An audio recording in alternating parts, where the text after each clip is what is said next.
My sister didn't introduce me that night, she introduced my dog. I was still 3 steps from the patio when I heard it, her voice light and polished, carrying just enough to pull attention without sounding like she was trying. And this, Chelsea said, giving the leash a small, elegant flick of her wrist, is our new security detail. Laughter, admiration, a few impressed whistles. Someone asked what breed he was. Someone else asked how much he cost. Another guest leaned in, half joking. That thing looks like it could take down a grown man. Chelsea smiled like she'd earned it. And my father, standing just behind her with a glass of bourbon in his hand, didn't correct her. He didn't even hesitate. He just nodded once, slow and satisfied, like everything was exactly where it belonged. I stopped walking. Not because I was surprised, not because I was angry, because in that moment something shifted, quiet and precise, the way it always does before people make a mistake they don't understand yet. Titan didn't look at her. That was the first thing I noticed. He stood beside Chelsea, leash held too loosely in her manicured hand, posture rigid, but controlled, ears forward, not toward the crowd, not toward the noise, not toward her. Toward something else. Or someone. Me. His eyes locked onto mine from across the patio, steady, unblinking, waiting. Good. At least one of us still understood the situation. The smell of grilled steak hung thick in the air, mixing with expensive perfume, and something faintly artificial, like everything about this place had been curated to look effortless. String lights stretched across the backyard, casting a warm glow over polished stone and perfectly arranged furniture.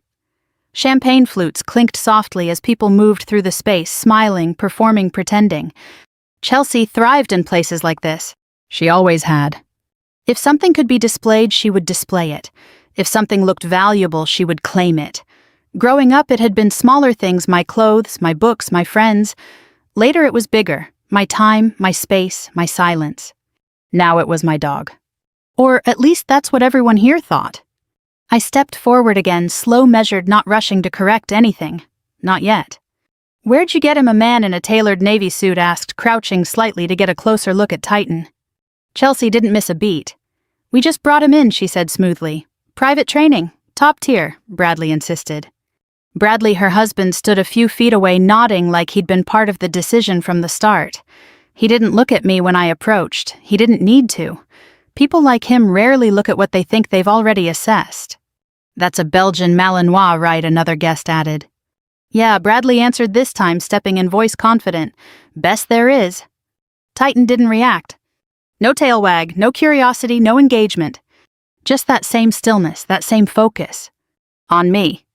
I reached the edge of the group and stopped just outside the circle of attention, close enough to see the details, far enough to stay out of the performance. Chelsea saw me then. Of course she did. Her smile didn't fade, it sharpened. Oh, she said, turning slightly, angling her body so Titan was fully visible between us, you made it. Not I'm glad you're here, not come join us. Just acknowledgement, controlled, measured. Possessive. My father followed her gaze and finally looked at me. His expression didn't change much. It never did. Years of command had carved that into him, calm, unreadable, authoritative. Even retired, he carried it like a second skin. You're late, he said. I glanced at my watch, then back at him. I'm on time. He didn't argue. He just took a slow sip of his drink and looked away like the distinction didn't matter. It didn't, not to him. Control wasn't about being right. It was about being unquestioned. Chelsea shifted her grip on the leash, drawing Titan slightly closer to her side like she was adjusting a piece of jewelry.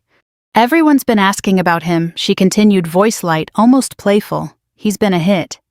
I let my gaze drop briefly to her hand on the leather, then back to her face. He usually is, I said. A few people in the group exchanged glances, sensing something just beneath the surface but not quite understanding it. That tension, the one that sits right between polite conversation and something sharper, that's where curiosity lives. Chelsea smiled wider, but there was a flicker behind it now. Well, she said, giving the leash another small tug, he's in better hands now. Titan didn't move. Not even a shift of weight. Her fingers tightened slightly, subtle enough that most people wouldn't notice. I did. So did he. Sit, she said softly, like she was testing him. Nothing. She laughed, a short, dismissive sound. Still adjusting, she added quickly, glancing around for reassurance. New environment. Bradley nodded. He'll get there. I said nothing. Didn't correct them, didn't step in. Because Titan wasn't confused. He wasn't adjusting. He was holding. There's a difference, and only one of us in that space understood it. I moved past the group without another word, heading toward the drink table near the far end of the patio. The conversation behind me picked back up slightly louder than before, like people were trying to smooth over something they couldn't quite name. Ice clinked as I picked up a glass. I didn't drink it right away. Instead, I turned just enough to keep Titan in my peripheral vision. That's when I saw it. Not the leash, not Chelsea. The direction of his focus. He wasn't just looking at me anymore. His gaze shifted briefly precisely past me. Toward the house. More specifically, toward the lower level. I followed the line without turning my head too obviously. The sliding glass doors were open, leading into the main living area. Beyond that, a hallway. And at the far end of that hallway, partially obscured by a decorative console table and a strategically placed piece of art, a door. Plain, solid, closed. It didn't match the rest of the house. Everything else was open, concept, glass, light, visibility. This door was different, reinforced, intentional. Hidden but not enough. Titan's ears twitched. Once. Subtle. Then his attention snapped back to me like he'd checked something and confirmed it. My fingers tightened slightly around the glass. Not emotion. Recognition. Patterns don't lie. Training doesn't improvise. If he was marking something, there was a reason. Behind me, Chelsea's voice rose again, louder now, pulling attention back to her. We're thinking of installing additional cameras, she was saying, just to match him. A few people laughed. My father chuckled under his breath. Satisfied. Of course he was. From his perspective, everything made sense. His older daughter successful, visible, in control. His younger one quiet, distant, difficult, finally stepping back. Order restored. That's what he believed. I took a slow sip of my drink, letting the cold settle before I set the glass down. Titan looked at the door again. Not curious. Not distracted. Focused. Waiting. I exhaled once steady. That basement door, I said under my breath, just loud enough for myself. Then I stopped. Because in that moment, I understood something they didn't. This wasn't about a dog, and it definitely wasn't over. I didn't confront Chelsea that night. That was what she wanted. She wanted me to cross the patio, take the leash back, make a scene in front of her guests so she could tilt her head, lower her voice, and turn me into the problem. Chelsea had always been strongest inside chaos. She didn't have to clean up. She knew how to bait emotion, how to let it bloom in public, and how to stand just far enough from the mess to look innocent when it landed. So I didn't give her that. Instead, I watched. The house was too bright inside. Every surface reflected something light glass polished stone people who looked like they'd dressed for each other rather than for the evening. Music drifted through hidden speakers, low enough to sound expensive. Somewhere in the kitchen, silverware clicked against serving trays. Someone laughed too loudly near the dining room entrance, and the sound carried farther than it should have. I moved through it all without urgency, one hand in my pocket, the other loose at my side. Not drifting, tracking. Titan stayed near Chelsea for appearances, but the pattern was already obvious. Every few minutes, no matter who approached him, no matter what Chelsea said, no matter how many times Bradley placed a hand on his back like he was trying to claim ownership through touch, Titan's attention returned to the same place. The basement door.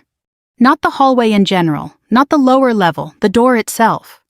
He would hold for a few seconds, scan the room, then settle again, ears forward, posture, tight eyes narrowing just enough to tell me he was still processing. Detection dogs don't get distracted by chandeliers and curated landscaping. They don't care about image. They care about anomalies, scent, pattern, trace elements where trace elements shouldn't be. And whatever he was getting from that door, it mattered enough that he couldn't let it go. I crossed into the kitchen and picked up a napkin I didn't need. From there, I had a cleaner angle down the hallway. The door sat recessed into the wall, painted the same muted cream as everything around it, almost invisible if you weren't looking for it. There was no decorative molding around the frame, no spotlight above it, no attempt to make it belong. It looked like someone had tried to hide it by refusing to acknowledge it existed. That usually works on guests. It doesn't work on people trained to notice what doesn't fit. Still doing that thing where you disappear into corners. Chelsea's voice came from behind me, smooth and close. I turned just enough to face her. She had handed Titan's leash off to Bradley for the moment, probably so she could hold a martini glass with both hands and look effortless. Her dress was the kind of cream silk that only looked simple because it was expensive. Her makeup was perfect. Her smile was not. "I'm standing in a kitchen," I said, not exactly covert. She gave a short laugh and leaned one shoulder against the marble island like we were having a sisterly moment. "You know," she said, "for someone who claims not to care, you've been staring at him a lot." I looked past her. Titan had already noticed she'd walked away.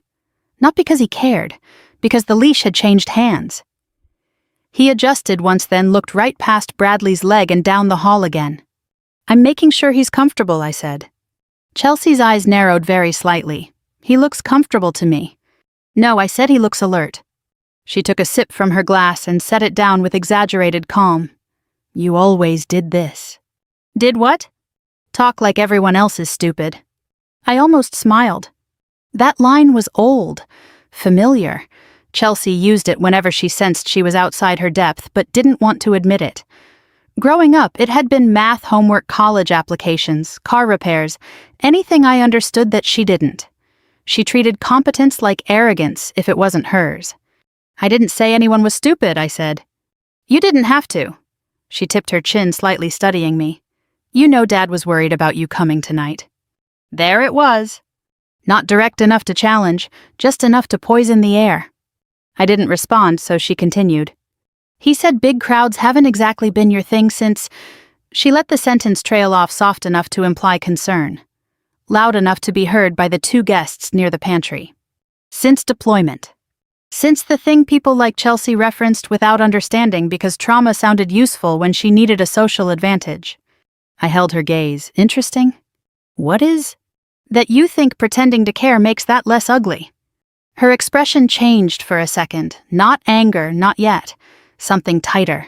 Something closer to embarrassment, because deep down she knew exactly what she was doing. Then it passed. "You're being dramatic," she said lightly. "I'm just saying maybe this isn't the best environment for you to be handling a working dog." There was that phrase again. Working dog. She didn't even realize she was getting warmer. "Who told you that?" I asked. She tilted her head. "Told me what?" "That phrase." A pause. Half a beat too long. Then she smiled. "Oh, please. You act like everything about you is classified." "Not everything," I thought. "Just the parts you can't afford to misunderstand." Bradley walked in then, leash in hand, already irritated. "He keeps pulling toward that hall," he muttered. "What is his problem?" Titan was not pulling. He was resisting redirection. Important distinction. Chelsea took the leash back from him with a little sigh, embarrassed now that the dog wasn't performing properly in front of guests. She gave the leather a sharper tug than before. Heel. Titan didn't move. Not one step. He stayed exactly where he was, eyes on the basement door muscles still beneath his coat like a drawn cable. Bradley looked at me. "You train him to ignore women or something." I turned slowly. "No," I said. "I trained him to ignore nonsense." That landed harder than I intended, or maybe exactly as hard as it should have. Bradley's jaw tightened. Chelsea's nostrils flared once. Neither of them spoke right away. My father's voice entered before they could recover. "That's enough." He didn't raise it. He never had to. Gregory stepped into the kitchen in pressed slacks and a dark blazer bourbon still in hand posture, as upright as if someone might inspect him at any moment. Retirement hadn't softened him. It had only removed the parts of him that had to pretend. The guests nearby quieted without meaning to. He looked at Chelsea first, then Bradley, then finally me. "This evening is not about old resentments," he said. "No, it was about live ones." I folded the napkin once and set it down. "Then maybe people should stop creating new ones." His expression cooled. "You came into your sister's home," he said, "and instead of behaving like family, you've spent the night observing everyone like a hostile witness." Chelsea gave a small, wounded laugh under her breath, exactly on cue. I looked at him, really looked. He always did this part so cleanly, frame the situation as unity, recast control as order, make obedience sound like maturity. Family, I said, doesn't usually start with theft. Bradley shifted instantly. "Oh, for God's sake, it's a dog." Titan's ears twitched again at the change in tone, but his attention didn't leave the hall. My father stepped closer. "He's being properly housed here," Gregory said. "Safer, more useful." Useful. That word didn't surprise me. It fit him too well. "For who?" I asked. "For people who understand security," Bradley snapped. I let that sit. Then I looked down the hallway again. Titan did the same thing at the exact same moment. And there it was, small, precise, impossible to ignore now. The first crack. He wasn't guarding the house. He was indicating something inside it. I didn't stay for dessert. Chelsea made a point of announcing it, something about me needing air delivered, with a smile that suggested concern to anyone who didn't know her well enough to hear the edge. A few guests glanced my way. Bradley didn't. My father watched me leave like he was taking note of a variable he'd already decided didn't matter. Titan didn't follow me. He stayed exactly where he was supposed to be. That was the only part that mattered. Outside, the night air felt cleaner than anything inside that house. Cooler, sharper, real. I walked past the line of parked cars without looking back, unlocked mine, and got in without rushing. The interior light flicked on, then off. The quiet settled. No adrenaline, no anger. Just alignment. I started the engine, let it idle, and pulled my laptop from the passenger seat. The screen lit up the space in a soft blue glow. For a second, nothing moved. Then I tapped a key, entered a sequence from muscle memory, and the system came online. Secure channel, encrypted access. No noise, no drama. Just data. The map loaded, first satellite overlay, high resolution, stitched in layers most people never see. A single red point pulsed at the center of the screen, steady and precise like a heartbeat you could measure if you knew how to read it. Titan. I leaned back, one elbow on the console, eyes fixed on that dot. "Show me," I said under my breath. Telemetry populated along the side panel in clean columns, heart rate, respiration, body temperature, movement vectors. All within expected ranges, controlled, focused, not a hint of panic. Good. Then I expanded the behavior log. Timestamps aligned with what I'd seen. Repeated orientation toward a fixed coordinate, duration increasing with each cycle, minor resistance when redirected, no engagement with external stimuli unless it intersected that line. Not random. Not curiosity. Indication. I zoomed in. The map transitioned smoothly from neighborhood to property, from property to structure. Chelsea's house came into full detail, glass stone symmetry designed for cameras. The backyard I'd just left glowed under string lights. The interior layout unfolded in layers as I adjusted the settings. Living room, kitchen, hallway. And then lower level. I isolated the basement footprint. Larger than it should have been based on public records. Reinforced perimeter. Single access point. The door. I tapped the coordinates. The red dot snapped directly over it. Dead center. Of course, I murmured. I pulled up Titan's training profile, scrolling through deployment logs and certification data, explosives detection, narcotics, currency trace, residual chemical signatures tied to manufacturing processes most people only read about in reports they don't understand. High accuracy, low false positive rate. He didn't guess. He confirmed. I sat there for a few seconds, letting that settle into something usable. Then I shifted to Bradley. Name, business filings, property acquisitions. A pattern started to form almost immediately. Rapid growth over the last 18 months. Investments that didn't align cleanly with declared income. Renovation permits filed 6 months ago for structural improvements. No detailed disclosures. Convenient. I opened another panel and cross-referenced supply chain reports flagged in internal systems. Nothing that would trigger an automatic investigation, but enough anomalies clustered around companies Bradley had touched to raise questions. Questions most people wouldn't know to ask. I looked back at the map.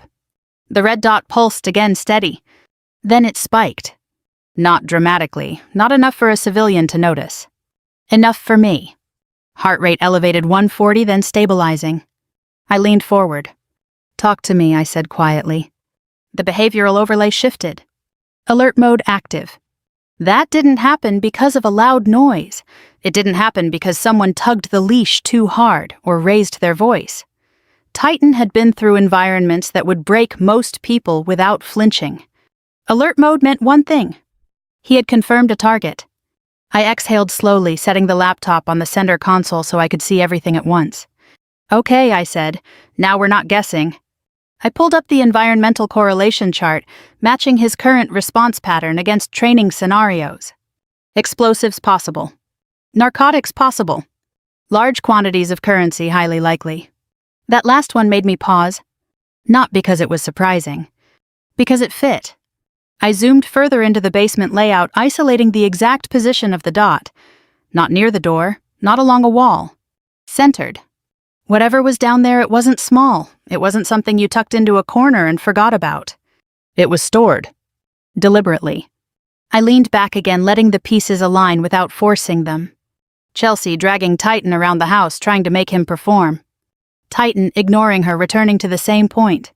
Bradley irritated, not curious. The reinforced basement.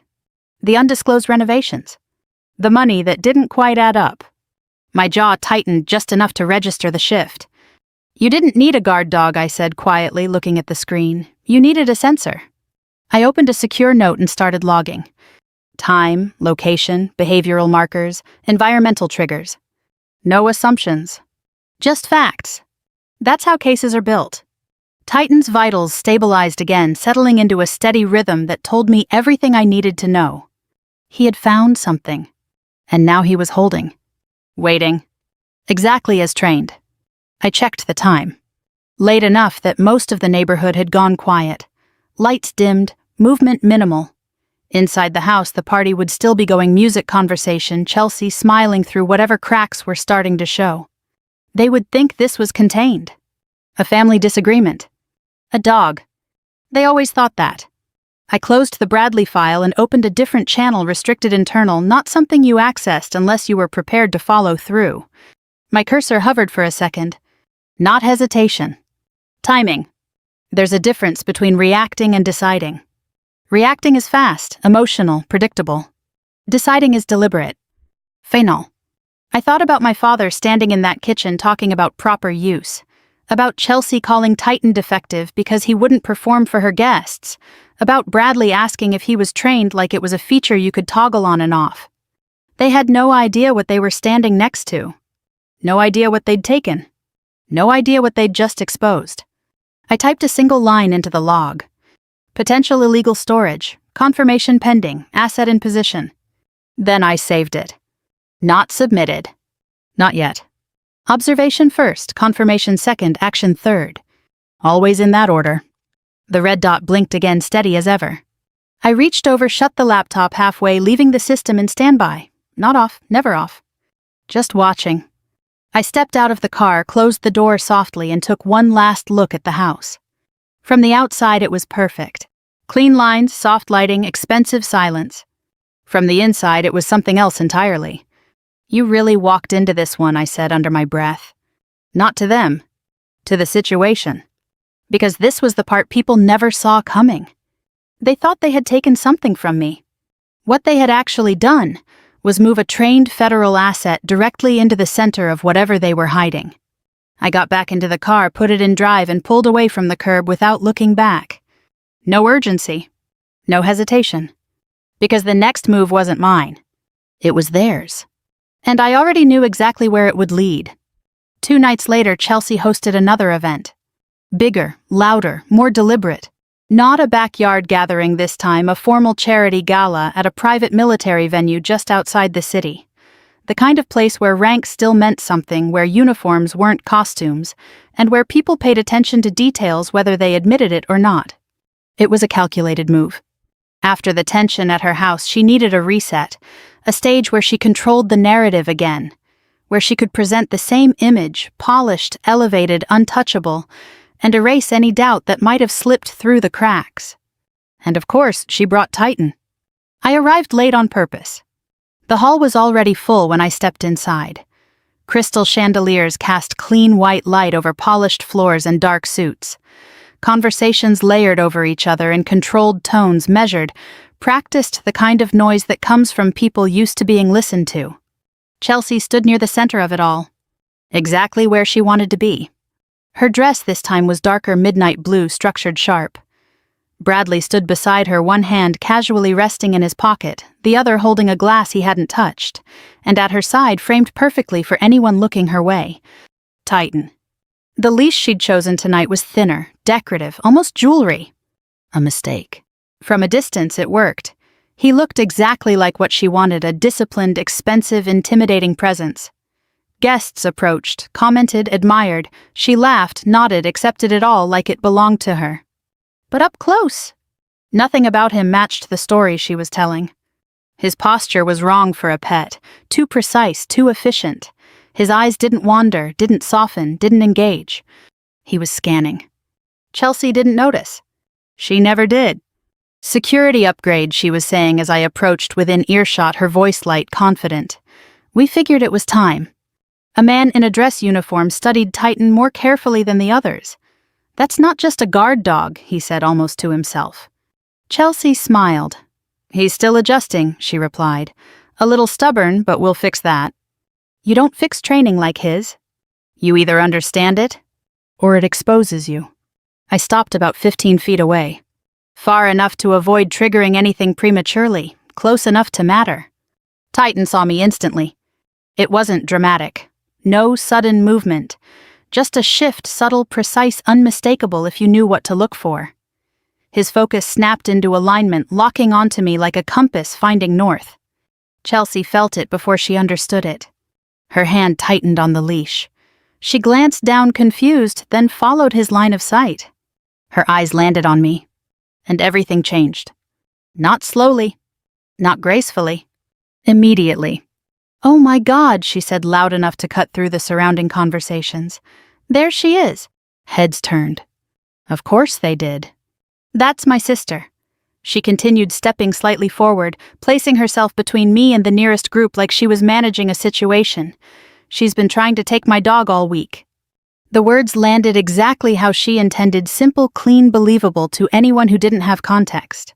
She's not stable, Chelsea added, lowering her voice just enough to sound concerned. It's been rough since her last deployment. There it was again. The same angle, the same narrative. Different room. Same mistake. Bradley stepped forward immediately, positioning himself between us. You need to leave, he said under his breath, voice tight. Right now. I didn't look at him. Didn't acknowledge him. He wasn't relevant. If you don't walk out, he continued louder, now I'll have military police escort you out of here. A few people stepped back slightly, sensing the shift. They expected an argument. A scene. Something messy. I didn't give them that. I took one more step forward and stopped. 10 feet. Perfect distance. No tension in my shoulders, no change in my breathing. Just position. Chelsea's grip on the leash tightened again. Too tight this time. Her knuckles whitened. She pulled slightly, trying to reassert control. Titan didn't move. His entire focus stayed locked on me. Waiting. The room quieted. Not completely. Just enough. I took a slow breath in. Then I spoke. Titan. One word.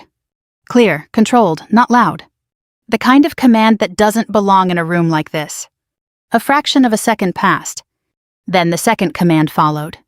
Pass off, protect. Bradley opened his mouth. He didn't get a word out. The sound that came from Titan wasn't loud. It didn't need to be. Low, deep, controlled. A growl that carried weight. Real weight. Chelsea's hand jerked instinctively, pulling the leash back. Too late. The leather snapped taut, then slack. Titan moved. Not wild, not chaotic. Clean. Precise.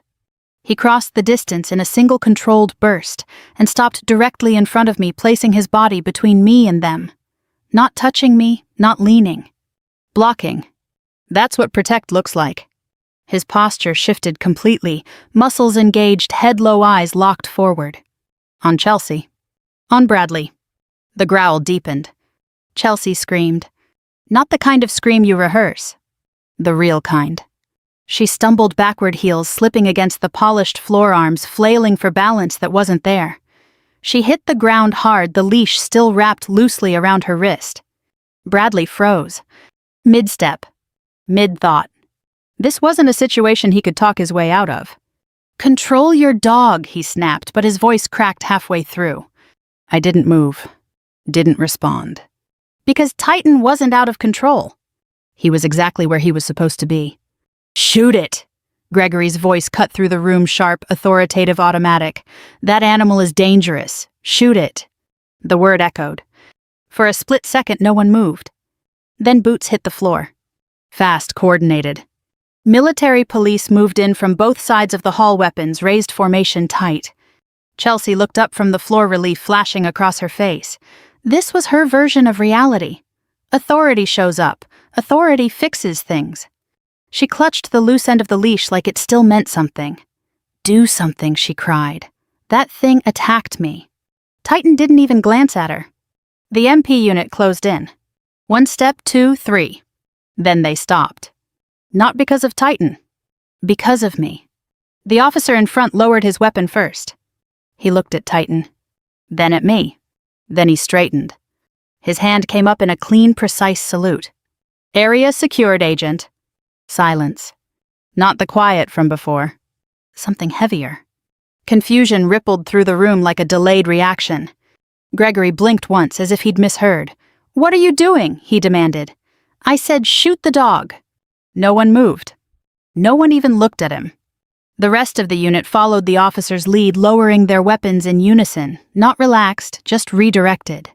A figure stepped forward through the crowd, then slow, deliberate, the kind of presence that shifts a room without raising a voice. The base commander. Full uniform, decorations that actually meant something. He stopped a few feet from Gregory. "Repeat that," he said. Gregory turned toward him, relief flashing briefly. "Order your men to detain her," he said quickly. "She's out of control, and that dog." The commander raised one hand. Gregory stopped talking. Not because he wanted to. Because he understood the signal. "You're asking me," the commander said, voice even to arrest a federal agent in the middle of an active operation, so you can protect 2 civilians who just interfered with a classified asset. Silence. Chelsea shook her head weakly from the floor. "It's just a dog," she whispered. "No," I said. Every eye shifted back to me. "It's not." Bradley's phone buzzed. Once. Then again. Then again. He pulled it out, irritation already on his face. Then it changed. The color drained so fast it looked like someone had flipped a switch. The siren started outside. Faint at first. Then unmistakable. I took 1 step forward. Titan adjusted with me still between us. "Do you want to know why he wouldn't stop focusing on your basement door?" I asked. No one interrupted. "He's not guarding anything," I continued. "He's detecting." Bradley's head snapped up. Too late. Explosives, narcotics, large-scale currency, I said each word landing clean, and when he finds something, he holds. The main display at the front of the hall flickered to life. Live feed. Black uniforms, tactical movement. Bradley's house. The basement door. A breach. Light flooded the space. Then the camera settled. Stacks. Neat, organized. Bundled. Cash. A lot of it. Someone in the room whispered, "Jesus." The feed continued, agents moving deeper, opening cases, scanning documents. "Those aren't mine," Bradley said quickly. No one responded. Because the evidence was already speaking. He looked around, searching for an exit. He found one. A side door. Unlocked. Unwatched. For a second. He turned. Ran. Fast. 1 word. That was all it took. Titan moved. A straight line, no hesitation. Impact. Bradley hit the floor, hard air knocked out of him in a single controlled takedown. Titan shifted instantly, pinning him face down, jaws inches from his throat. Not biting. Not tearing. Just there. A reminder. "Get it off me," Bradley choked. I stepped forward. Out. Titan released immediately, stepping back to my side as if nothing had happened. 2 MPs moved in, securing Bradley with clean, efficient precision. Cuffs clicked. Final. The red and blue lights washed across the hall as they dragged him out. And for the first time all night, no one said a word. The doors closed behind Bradley and the sound didn't echo. It settled. That was the difference. Echoes belonged to noise. This wasn't noise anymore, this was weight. The room didn't rush back to normal. No one picked up a conversation mid-sentence. No one reached for a drink like nothing had happened. The silence stayed where it was stretched across the floor like something solid, something people had to step around now. Chelsea was still on the ground. Not in the dramatic way she'd fallen heels, slipping arms flailing, but in the aftermath. The part no one performs. Her hands rested flat against the marble fingers spread like she needed the contact to convince herself she was still there. Her breathing had slowed. Not steady. Just slower. I didn't move toward her. I didn't need to. Titan sat beside me close enough that I could feel the heat from his body. Calm, centered, no leftover tension, no confusion. That's what control looks like when it's real. It doesn't spike, it doesn't linger. It executes, then resets. Across the room, people started shifting. Not away from the scene. Toward something else. Toward understanding. They weren't watching Chelsea anymore, or the door Bradley had been dragged through. They were watching me. Not curiosity. Recognition. Gregory felt it before he accepted it. He stood where he was for a moment, shoulders still squared, posture still intact. Years of habit don't disappear in a single night. But the structure behind it, the assumption that people would listen, that his voice would carry, had already started to fracture. He took a step forward. Then another. Slower than before. Measured. Not commanding. Approaching. He stopped a few feet in front of me, close enough that he didn't have to raise his voice. "This doesn't have to go any further," he said. "Not an order. A negotiation." I said nothing. He swallowed once, adjusting something in his tone that I'd never heard him adjust before. "I can fix this," he continued. "There are people contacts. This situation can be contained." Contained. Like it was a spill. Like it hadn't already moved beyond anything he could reach. I looked at him. Really looked this time. For the first time all night, he didn't look like a general. He looked like a man who had just realized his authority had a boundary. "No," I said. One word. Flat. Phenol. His jaw tightened, but he didn't push through it. He couldn't. Not here. Not now. "You're making a mistake," he said instead, quieter. "No," I repeated. "You did." Behind him, Chelsea shifted. It wasn't graceful. It wasn't controlled. She pushed herself up onto her knees, one hand sliding across the floor until it caught the fabric of my pant leg. Her grip tightened. Not aggressively. Desperately. "Please," she said. The word came out broken, like she wasn't used to saying it without an audience. I didn't know she added quickly, the words tumbling over each other. I swear I didn't know what he was doing. I believed her. That was the problem. Chelsea didn't plan things like this. She didn't build systems. She stepped into them, claimed what she could see, ignored what she couldn't. That had always been her pattern. I thought it was just... She stopped searching for something she could still hold on to, a dog. There it was. The line she should have understood from the beginning. I looked down at her. Mascara smudged, hair out of place, no performance left. Real. But reality doesn't erase consequence. I was jealous she said the words quieter now, more controlled, like she was finally saying something true instead of something useful. "You always had something I didn't." She let out a breath that didn't quite become a laugh. "I just wanted..." She stopped again. "Wanted what?" "Status. Control. Respect. None of those come from taking something you don't understand." "We're sisters," she said, finally tightening her grip slightly. "That has to mean something." I let the silence sit. Not to punish her. To make sure she heard what came next. Titan shifted once beside me, adjusting his position without breaking alignment. Always aware. Always ready. Not reacting.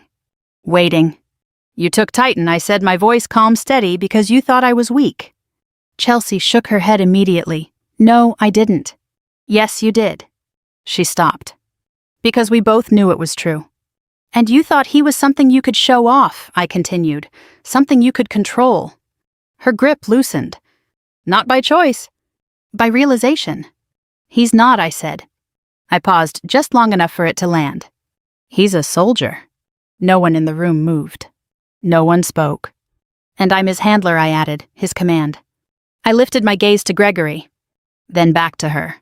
The military doesn't tolerate interference with its assets, I said, and I don't tolerate betrayal. No anger. No raised voice. Just fact. Chelsea's hand slipped away from my leg. Not pushed. Released. Gregory didn't speak again. He didn't argue, didn't threaten, didn't reach for another angle, because for the first time there wasn't one. I gave Titan a light tap on the shoulder. Let's go. He stood immediately, stepping into position at my side, perfectly aligned, as if the last hour had been nothing more than a routine adjustment. I turned. Didn't wait. Didn't look back. And the room did something I didn't ask it to do. It moved. People stepped aside, creating a clear path to the exit without being told, not out of fear, out of understanding, because they had just seen the difference between control and performance, between ownership and authority, between family and behavior. The doors opened as I approached. Cool night air met me on the other side, sharp and clean. I stepped through. Titan moved with me, silent, precise, exactly where he was supposed to be. Behind us, there was no shouting, no one calling my name, no last attempt to rewrite what had just happened. Just silence. The kind that stays. I walked across the lot without rushing the rhythm of my steps, steady, grounded. Titan matched it without a command, adjusting when I adjusted, stopping when I stopped. That's what loyalty looks like. Not emotional. Structural. I reached my car, unlocked it, and paused for a second before getting in. Not thinking. Not replaying. Just still. Because for the first time in a long time there was nothing left to figure out. I knew exactly where I stood. And more importantly, where I didn't. I didn't lose a family tonight, I said quietly, more to the idea than to the moment. Titan settled beside me, calm, present, exactly where he belonged. I lost the illusion that I ever had one. I started the engine. The headlights cut through the dark road ahead, clean and direct. No noise. No hesitation. Just forward. If you've ever had someone take something from you thinking they owned it just because they held it for a moment, I want you to think about that. About what real ownership actually means. About what loyalty actually looks like. And about the difference between people who stand beside you and people who stand on you. If this story meant something to you, if you've ever had to walk away from something that looked like family but wasn't, leave a comment below and tell me where you're watching from. We share stories like this every day. Stories about truth, about boundaries, about what happens when people underestimate the quiet ones. So subscribe, stay with us, and let's keep going.